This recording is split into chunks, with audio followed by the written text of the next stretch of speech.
Hi மக்களே, இன்றைக்கி எங்கே போயிருக்கோன்னு பார்த்தீங்கன்னா, தமிழ்லைனில் வச்சுருக்க மாதிரியே காசிமேட்டுக்கு தான் நாம் போயிருக்கோம். ஒரு 4:30க்கெல்லாம் நாங்கள் எழுந்து மார்னிங்கே வந்துட்டோம். வந்து இங்கே பார்த்தா அவ்வளோ க்ரௌடு, எங்களால் நிற்கக்கூட முடியல. அந்த அளவுக்கு ஒரு க்ரௌடு இருந்துச்சு.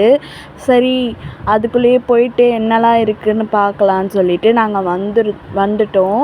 அப்படியே சரி கடைசி வரைக்கும் போகலான்னு சொல்லிட்டு உள்ளே ஸ்டார்ட் பண்ணோம். போகிற வழியிலேயே பெரிய பெரிய மீனுங்க, அதாவது இம்போர்ட் பண்ணுற மீனெல்லாம் போல அது. அவ்வளோ மீன்ஸ் இருந்துச்சு அங்கே. அப்புறம் கூறு கட்டி நிறைய மீனெல்லாம் வச்சுருந்தாங்க. அதெல்லாம் ஏலம் விட்டதுக்காக ரெடி பண்ணிகிட்டு இருந்தாங்க. அப்படியே நாங்கள் போயிட்டு உள்ளே போனால் நிறைய இறால், நண்டு, அது இதுன்னு கடலில் என்னெல்லாம் வெரைட்டி இருக்கோ எல்லா வெரைட்டியாக அந்த காசிமேட்டு மீன் மார்க்கெட்டில் இருந்துச்சு. மக்களும் அப்படி நிறைய பேர் ஜனமாக வந்துட்டு இருந்தாங்கங்க. ஏதோ ஒரு என்ன சொல்கிறது, ஃபிஷ் மார்க்கெட் மாதிரியே இல்லை, ஒரு திருவிழா மாதிரி அவ்வளோ க்ரௌடாக இருந்துச்சு. இப்போ நான் கையில் வச்சுருக்கிறது பார்த்தீங்களா, அது வந்து டைகர் ப்ரானு, அதுவும் அவ்வளோ பெருசாக இருந்துச்சு. அப்புறம் போட்டில் இருந்து ஃபிஷ் எல்லாம் இறக்கிட்டு இருந்தாங்க, அதுவும் நாங்கள் பார்த்துட்ருந்தோம்.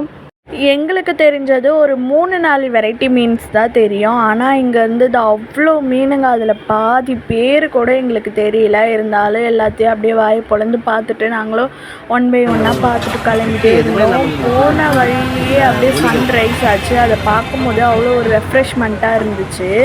நாங்கள் பார்த்துட்டு சரி ஏதாச்சும் சாப்பிடலாம், வயிற்றில் கொஞ்சம் பேக்கேன்னு சொல்லிச்சுன்ட்டு ஒரு டீ குடிக்கலான்னு சொல்லிட்டு உள்ளே போயிட்டு டீயும் குடிச்சிட்டு இருந்தாங்க. எங்கள் ஹஸ்பண்ட் பார்த்திங்களா அப்படியே சும்மா சீனை போட்டுட்ருக்காரு. அங்கேருந்து அப்படியே கிளம்பி நாங்கள் ஒரு மீனை, என்ன மீன் எங்களுக்கு பேர் தெரியல, அந்த மீனும் அப்புறம் இறாலும் தான் வாங்கினோம்.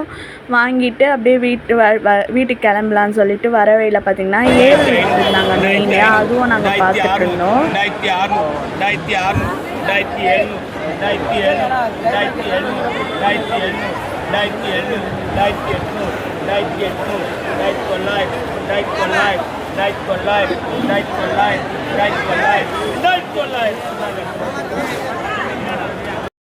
ஒரு வழியாக எங்களுக்கு தெரிஞ்ச மீனுங்களை கண்டுபிடிச்சிட்டோம். அதுவும் வாங்கிட்டு அங்கேருந்து கிளம்பிட்டோம்.